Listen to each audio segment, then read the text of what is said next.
Good morning. It is day 4 of 55 of my high intensity training with carb cycling. I'm just now getting to work and it's a nice, wet, muggy morning. But the best part about this morning was there was very light traffic on my way to work. That's always a huge plus. And I am down another pound. So I am 229 pounds as of this morning.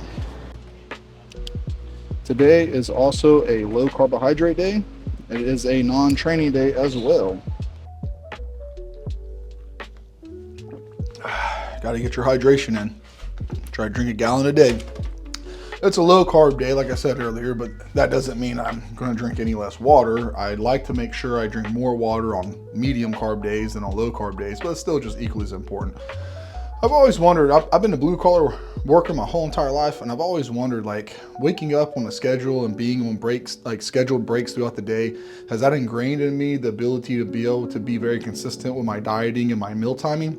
And if I happen to come into money or whatever it fall in my lap and I didn't have to work no more, would I stick with the very strict regimen of scheduled eating and meals and waking up at the same time, or would I end up falling into more like I'm gonna eat whenever and I'm gonna wake up whenever? I would like to think that I would stick to a scheduled routine because I've been doing it for so long, but it's hard to say because I'm not in the situation. Okay, it's 9 o'clock. This is my first meal of the day. It's gonna be a whole lot of vegetables and chicken. I'm gonna do 4 of these a day, which is gonna total out to 300 grams of protein and 40 carbohydrates. The vegetables are pretty simple. It's cabbage, carrots, did that wrong. Cabbage, carrots, onions, peppers, and mushrooms. So I'm actually really excited to eat right now. Probably a little bit too excited to eat because I'm so freaking hungry. But what I like about low carb days is I get to eat a lot of vegetables, and I really enjoy eating vegetables. The reason why I don't eat vegetables on medium carb days is because it's already a lot of volume as it is, and it's a lot of food. So I don't want to lose my appetite and not be able to get all my food in from eating so much volume. So I alternate my vegetables on my low carb days so I still feel full and I don't break my diet. And then on my medium carb days, I'm full from eating so much rice that I don't have to eat the vegetables. Well, at least that's how it is for the time being.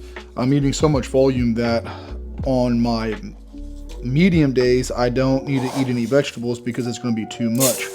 But once I transition to a cut and I start decreasing my carbohydrates on my medium days, my hunger is definitely going to increase. And as it increases, I'm going to have to offset the hunger by adding more vegetables. Even though today is a non-training day, when I get done cooking my food for tomorrow, I'm gonna let it rest, and while it's cooling down, I'm gonna go out into the gym and I'm gonna get on the stairs for about maybe 10 minutes and then do some yoga and some light tissue work just to kind of keep everything loose and limber so I don't get all stiff and bound up.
Well, hopefully that's enough cardio to keep my heart healthy for the time being until I start cutting and picking up the cardio, and enough yoga to keep me limber.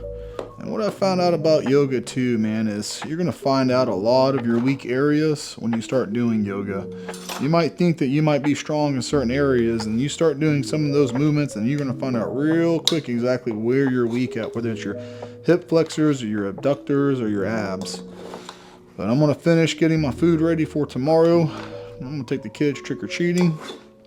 I'm going to go ahead and call it a day. I'll see y'all tomorrow.